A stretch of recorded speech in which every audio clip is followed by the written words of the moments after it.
अस्सलाम वालेकुम everyone, this is Mohammad Shaheer Ahmed और आज की इस वीडियो में जिस टॉपिक को हम डिस्कस करने जा रहे हैं उसको है प्रॉपर्टीज़ ऑफ गैसेस।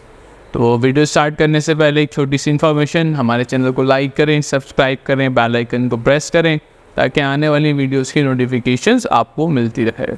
स्टार्ट करते हैं। तो हम इस वीडियो में डिस्कस करने वाले हैं प्रॉपर्टीज़ ऑफ गैस। अब हम गैस की प्रॉपर्टी के बारे में अगर हम समझना चाहें या पढ़ना चाहें तो हमारे पास कुछ बेसिक प्रॉपर्टीज़ हैं। जैसे पहली प्रॉपर्टी क्या आती है, डिफ्यूजन। ठीक है, क्यों होता है, क्या चीज़ है, कौन कौन से फैक्टर्स डिफ्यूजन पर इफेक्ट करते हैं। एक प्रॉपर्टी है जिसे हम कहते हैं कंप्रेशन।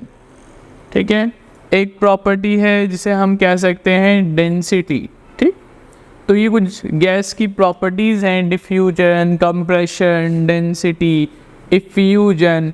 तो इन प्रॉपर्टीज़ को हम इस वीडियो में डिस्कस करेंगे। स्टार्ट करते हैं। सबसे पहली प्रॉपर्टी जिसे हम क्या कह रहे हैं, डिफ्यूजन। अगर हम डिफ्यूजन के बारे में बात करें और डिफ्यूजन की आसानतर डेफिनेशन के बात करें तो डिफ्यूजन का सिंपल डेफिनेशन ये बनता है, movement of molecule from higher concentration to lower concentration. इसकी बहुत सिंपल सी डेफिनेशन ये बनती है कि जब भी मॉलिक्यूल ज़्यादा कंसंट्रेशन का मतलब है मिकदार, ज़्यादा मिकदार वाली जगह से यानी ज़्यादा तादाद वाली जगह से कम तादाद वाली जगह तक ट्रैवल करे, उसे हम क्या कहते हैं, डिफ्यूजन।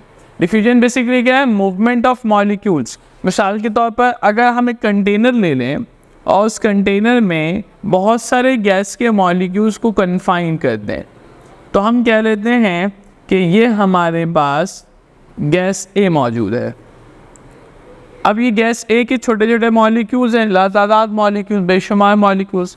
अगर आप इस हिस्से को देखेंगे तो इस हिस्से में गैस के मॉलिक्यूल्स की तादाद ज़्यादा है, यहाँ पे इसका कंसंट्रेशन क्या है, हाई है, मॉलिक्यूल्स ए के।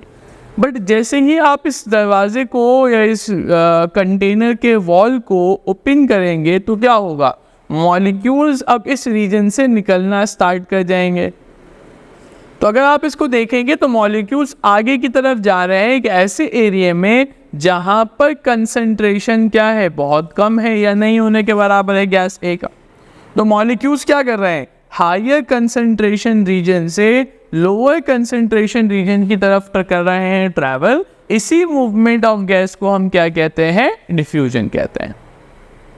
और जितनी भी गैस हैं, तमाम तर गैस जो है वो इजी टू डिफ्यूज है, तमाम तर गैस इजी टू डिफ्यूज है।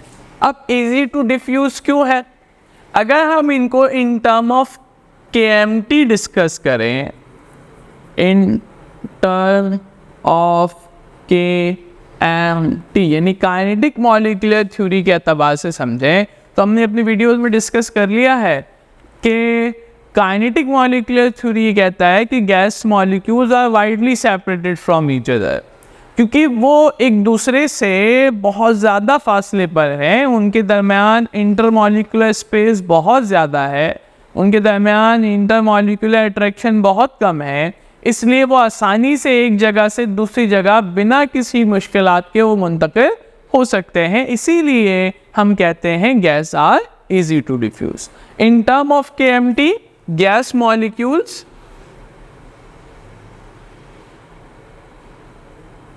are widely separated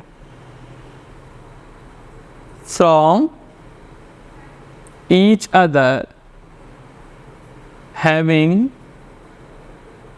very low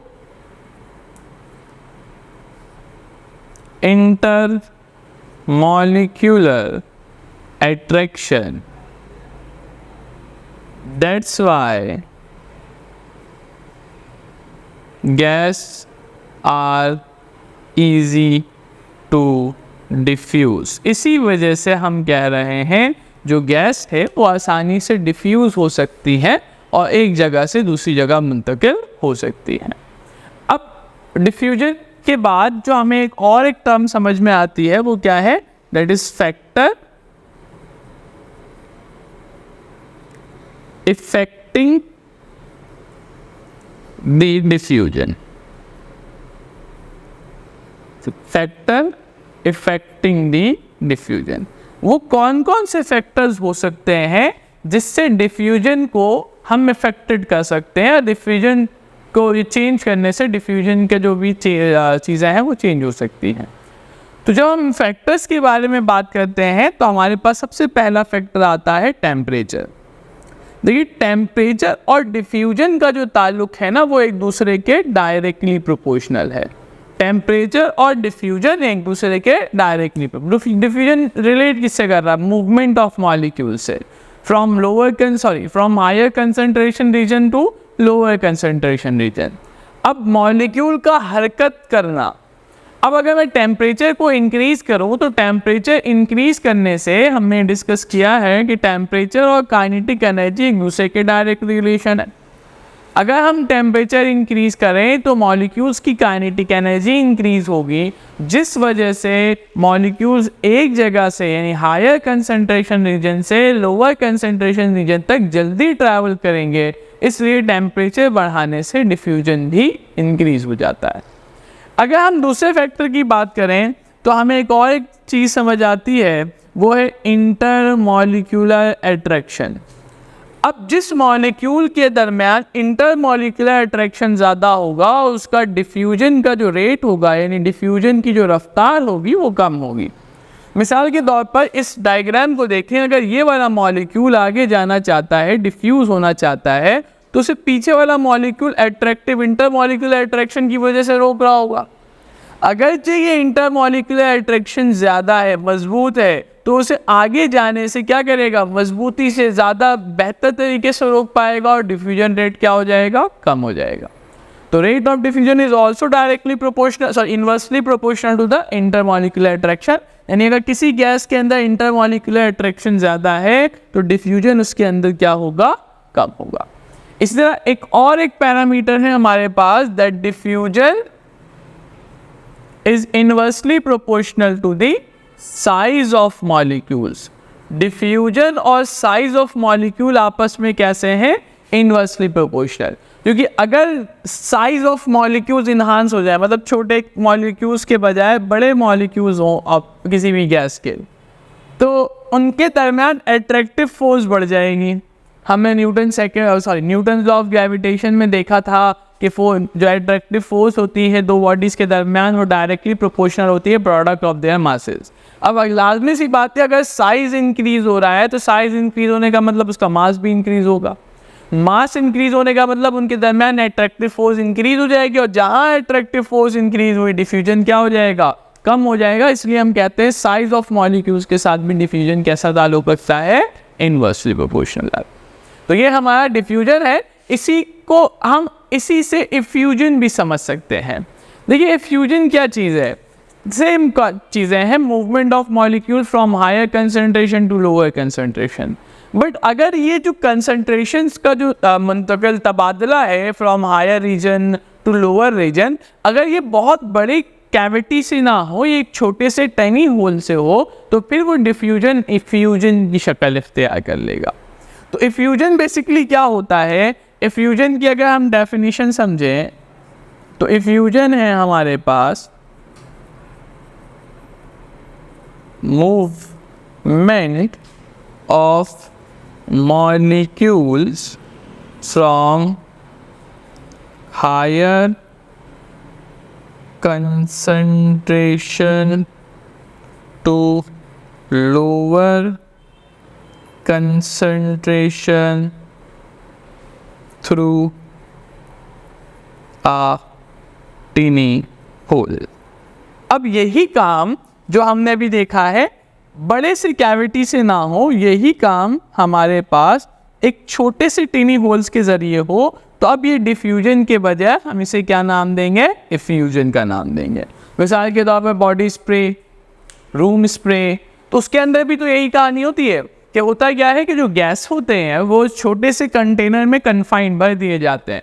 तो उस कंटेनर में उस गैस के मॉलिक्यूल्स की तादाद बहुत ज़्यादा है, मगर जैसे कि आप टिप ओपन करते हैं तो वो एक छोटे से टेनी होल के जरिए गैस रिलीज होती है। कैसे? From higher concentration to lower concentration. ये जो मूवमेंट है वो एक छोटे से होल से हो रही है, तो उसे हम फ्यूजन का नाम देंगे।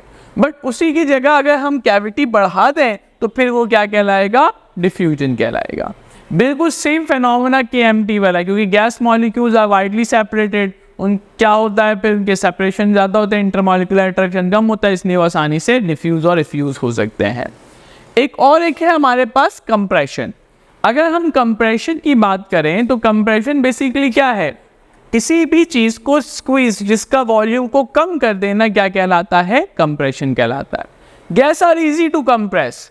क्यों है गैस इजी टू कंप्रेस? इसको अगर हम बहुत आसान टर्म में समझें तो KMT ने हमें ये बात बता दी है कि गैस मॉलिक्यूल्स एक दूसरे से बहुत दूर होते हैं, उनके दरमियान स्पेस बहुत ज़्यादा है। तो अगर मैं दो साइडों से फोर्स लगाऊं, क्योंकि उनके दरमियान स्पेस है, तो मॉलिक्यूल्स एक दूसरे के करीब आ सकते हैं, इसलिए हम कहते हैं gas are easy to compress.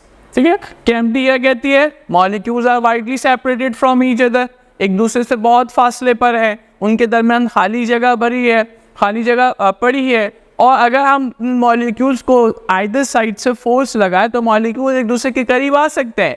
क्यों? क्योंकि इनके दरमियान खाली स्पेस है। तो gas are easy to compress because gas molecules are widely separated from each other. Density की अगर हम बात करें तो डेंसिटी बहुत क्या चीज़ होती है? डेंसिटी हमारे पास कहलाती है मास ओवर वॉल्यूम। अब देखिए डेंसिटी दो चीज़ों पर डिपेंड कर रही है, एक तो मास पर डिपेंड कर रही है, एक वॉल्यूम पर। डेंसिटी और मास का ताल्लुक डायरेक्ट है और डेंसिटी और वॉल्यूम का ताल्लुक जो है वो इनवर्स है। अब गैस का वॉल्यूम तो ज़्यादा है, मगर उसने वॉल्यूम में गैस के मॉलिक्यूल्स बहुत कम होते हैं। कैसे? मिसाल के तौर पर हम यहाँ पर एक कंटेनर ले लेते हैं और उस कंटेनर में, इस बड़े से कंटेनर में गैस के कुछ मास मॉलिक्यूल्स हैं। तो इस कंटेनर का वॉल्यूम तो ज़्यादा है, मगर इस पे डिस्ट्रीब्यूट हुए हुए, इस पे तकसीम हुए हुए जो गैस के मॉलिक्यूल्स हैं वो बहुत कम है। तो मास कम है, वॉल्यूम ज़्यादा है, तो ऑटोमेटिकली डेंसिटी क्या हो जाएगी? कम हो जाएगी। तो डेंसिटी दो चीज़ों पे डिपेंड करती है, मास और वॉल्यूम। तो गैस की डेंसिटी कम होती है एज कम्पेयर टू लिक्विड और solid, because gas molecules are widely separated from each other. तो उन्होंने वॉल्यूम ज़्यादा ऑक्यूपाई किया हुआ है, मगर उसमें मास डिस्ट्रीब्यूशन, पार्टिकल की डिस्ट्रीब्यूशन क्या है? कम है, इसलिए गैस की density as compare to liquid और सॉलिड कम होता है। तो उम्मीद है ये वीडियो आपको पसंद आई होगी। तो हमारे चैनल को लाइक करें, सब्सक्राइब करें, बेल आइकन को प्रेस करें, ताकि आने वाली वीडियोज़ की नोटिफिकेशन आपको मिलती रहे। शुक्रिया।